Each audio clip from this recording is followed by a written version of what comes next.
slightly tempted to go bow down to an idol at a nearby pagan temple.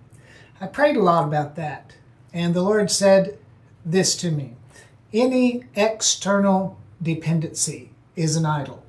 When we are looking to something or to someone for what we ought to be looking to the Lord for, that is an idol. And God told Joshua, said, how can you find, it's hard to identify an idol in your heart. How do you define that? Something you're stubborn about, because God told Joshua stubbornness is as the sin of idolatry. And, we sometimes take a tongue-in-cheek attitude. Yeah, I'm a little stubborn. But in Scripture, stubbornness is synonymous with idolatry. So you could be a little tongue-in-cheek, say, well, yeah, I'm a little idolatrous. Are you listening to me? Now, the verse there, Deuteronomy 4:29, starts out, if from thence you shall seek the Lord your God. Well, what are we talking about? Well, let's read just a few verses back. It's talking about when the people disobey. God's talking to the children of Israel before he brings them into the promised land. And he says, if they disobey, they will be, verse 26 of Deuteronomy 4, utterly destroyed. The Lord will scatter you among the nations. You will be few in number among the heathen, where the Lord shall lead you. Isn't that interesting? That if they disobey, they're still being led by the Lord, but led by the Lord into a place where they are scattered and few in number. I know a lot of people who have wound up in a situation that suddenly did not turn out to their liking, and they're very confused, and they say, well, I know God led me here. Well, yes, he did. But it's like God told, I believe it was Jeremiah, when a prophet prophesies to people who have idols in their heart, I will destroy both that people and that prophet. You don't want to go before the Lord or before a prophet if there are idols in your heart. Oh, I don't have idols in my heart. What about stubbornness? Because God will, many times, will answer you according to the idols. Read stubbornness in your heart. And then said, I will destroy both that person and that prophet. Say, I know God led me here. I remember my dad in Houston, Texas, was pastoring a church.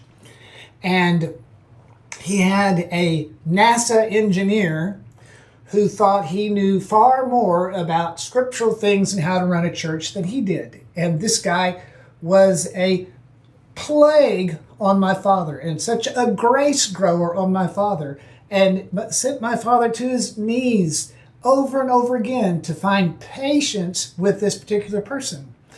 And I told my dad, I said, you watch, Dad, God's going to lead that man to be a pastor so that he can reap all of the treatment, the ill treatment that he's heaped upon you. And sure enough, did you know that guy felt like God called him to be a pastor? He went out and pastored a church and wound up with a church full of people just like him. And he probably would say, I know God led me to do this. Might not have been God's first will. God's will for your life, in the absence of stubbornness, read idolatry, is a different proposition than God's will for your life, where stubbornness exists. And people really get confused. I know God led me here. Yes, he did. But it's a serious thing. You don't want to have stubbornness, which the scripture equates with idolatry, in your heart. Now again, what is it? Looking to something or someone for what we ought to be looking to the Lord for. What does that mean? Anchor your self-referral. Paul said in Colossians 1:27 that the core of his gospel was the reality of Christ in you, the hope of glory.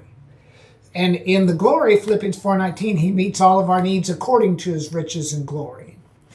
And so we want to anchor our sense of self-referral. Now, come on, let's go a little bit deeper now. You want to anchor your sense of self-referral on who God is in your life, not upon a spouse, a job, a bank account, this situation, things going on around you. And when the things going on around you or the people in your life encroach upon the peace of God on the inside of you, then your heart, your fallow ground is being plowed up. And I get that these thoughts are just a little bit more challenging than a lot of what you will hear in the streaming universe. But I just want you to think about that verse today. Deuteronomy chapter 29. Do you find yourself in a stuck place? Do you find yourself in a place of struggle? Do you find yourself scattered and few in number? Do you find yourself in a position in life, I wish this were different? Well, remember, no matter where, I remember, finish up with this. You know, one thing I like about being a prophet, pastors have to speak to the people according to the maturity level God tells him to speak to them. But Moses in Deuteronomy chapter 1 said, Moses spake unto the people according to all that God had put in his heart. And Moses as a prophet, prophets get to give the unvarnished stream of God's consciousness to the people without having to mix it with much pablum, with sugar and honey, if you know what I mean.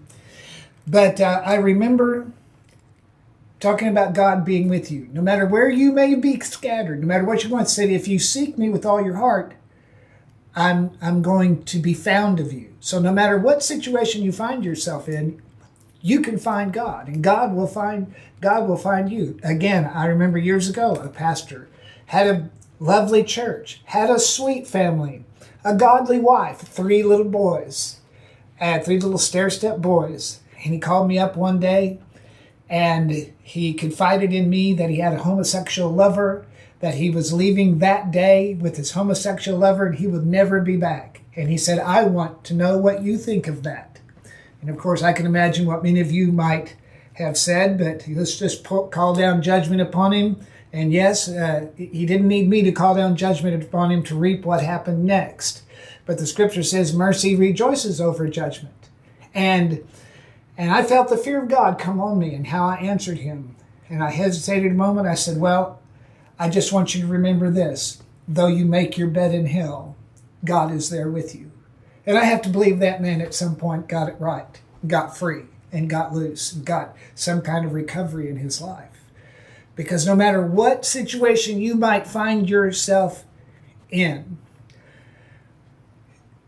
you would ask, where is God in all of this? No matter where you're at, no matter how difficult your struggle is, even if you've brought it upon yourself, if you seek him with all your heart and all your soul, how do you know you did? Well, I seek you with all my heart. No, deal with stubbornness. Because stubbornness belies idolatry in the heart. That we're looking to him for what we ought to look to him for, and not looking out here to any external dependency. There's a lot of life's experience behind that truth, because all food is sacrificial life. God bless you. Have a wonderful day. And remember,